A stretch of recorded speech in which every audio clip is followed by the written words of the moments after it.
Presiden ke-6 Susilo Bambang Yudhoyono, SBY, tiba di Istana Kepresidenan Jakarta pada Selasa, 3 Maret 2026. Pantauan Tribun News di lokasi, SBY tiba menggunakan mobil Alphard hitam. SBY tiba melalui pintu utama, Jalan Medan Merdeka Utara. Ketibaan SBY disambut pasukan jajar kehormatan. Turun dari mobil di lobi barat Istana Merdeka, SBY yang mengenakan batik lengan panjang langsung disambut oleh Presiden Prabowo Subianto. Presiden tampak keluar dari istana menjelang ketibaan SBY. SBY langsung disalami Prabowo begitu turun dari mobil. Keduanya lalu berbincang singkat sambil berjalan menuju ruang Istana Merdeka. Sambutan ketibaan SBY ini berbeda dengan yang lainnya. Para mantan presiden dan wapres tiba di istana hanya disambut oleh Mensesnek Prasetyo Hadi dan Sekretaris Kabinet Teddy Indrawijaya. Termasuk saat Presiden ke-7 Joko Widodo yang tiba terlebih dahulu ke istana. Sekretaris Kabinet Teddy Indrawijaya mengatakan bahwa Presiden Prabowo mengundang sejumlah tokoh ke istana mulai dari mantan presiden, mantan wakil presiden, mantan menlu, dan para ketua umum parpol. Presiden mengundang tokoh-tokoh tersebut untuk silaturahmi dan diskusi. Untuk diskusi bersilaturahmi saling bertukar pandang.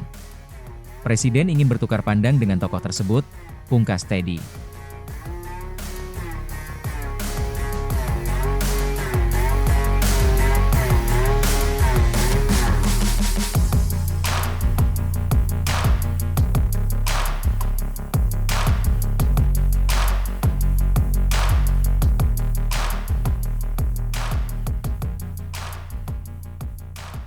Presiden Prabowo Subianto menggelar acara silaturahmi dan diskusi bersama sejumlah mantan presiden hingga ketua umum partai politik di Istana Merdeka, Jakarta, pada Selasa malam 3 Maret 2026.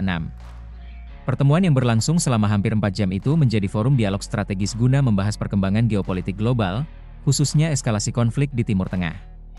Mantan Menteri Luar Negeri, Hasan Wirajuda mengungkapkan bahwa Presiden Prabowo memberikan pemaparan komprehensif mengenai situasi internasional terkini.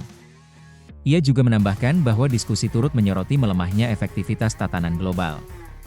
Presiden memberikan update, briefing tentang berbagai perkembangan terbaru yang terjadi di dunia. Khususnya berkaitan dengan yang selama ini sudah menjadi perhatian banyak di antara kita, yaitu mengenai yang paling mutakhir tentunya perkembangan perang atau serangan Amerika dan Israel terhadap Iran. Didiskusikan implikasinya apa terhadap kita, terhadap dunia, ujar Hasan. Menurut Hasan, dalam forum tersebut Presiden Prabowo juga menggambarkan tantangan yang dihadapi Indonesia di tengah pusaran konflik global. Ia menambahkan bahwa pembahasan tidak hanya mencakup aspek keamanan dan perdamaian dunia, tetapi juga potensi dampak ekonomi yang luas. Didiskusikan tentang implikasinya terhadap keseluruhan masalah keamanan dan perdamaian dunia, tetapi juga potensi efek dari perang ini terhadap ekonomi dunia, khususnya yang menyangkut suplai minyak dan gas. Kita menghitung semua efeknya terhadap kita, bukan hanya dari sisi itu saja, tetapi juga dari sisi kalkulasi berapa lama perang ini akan berlangsung, ungkap Hasan. Hasan turut mengutip dinamika terbaru mengenai potensi eskalasi konflik. Presiden Prabowo, lanjutnya, menilai penting untuk membuka ruang komunikasi dan pertukaran gagasan dengan para tokoh nasional. Presiden menganggap penting untuk mengomunikasikan permasalahan-permasalahan yang dihadapi oleh pemerintah dan Presiden kepada kita yang diminta datang pada malam hari ini. Presiden sangat terbuka dalam menanggapi usul-usul pemikiran dari para peserta, kata Hasan. Terkait sikap Indonesia, Hasan menegaskan bahwa konflik tersebut merupakan tindakan sepihak yang tidak memiliki mandat internasional. Sementara terkait Board of PAC, BOP, ia mengatakan pembahasan tetap dilakukan dengan mempertimbangkan perkembangan terbaru. Tribun X menghadirkan lokal menjadi Indonesia.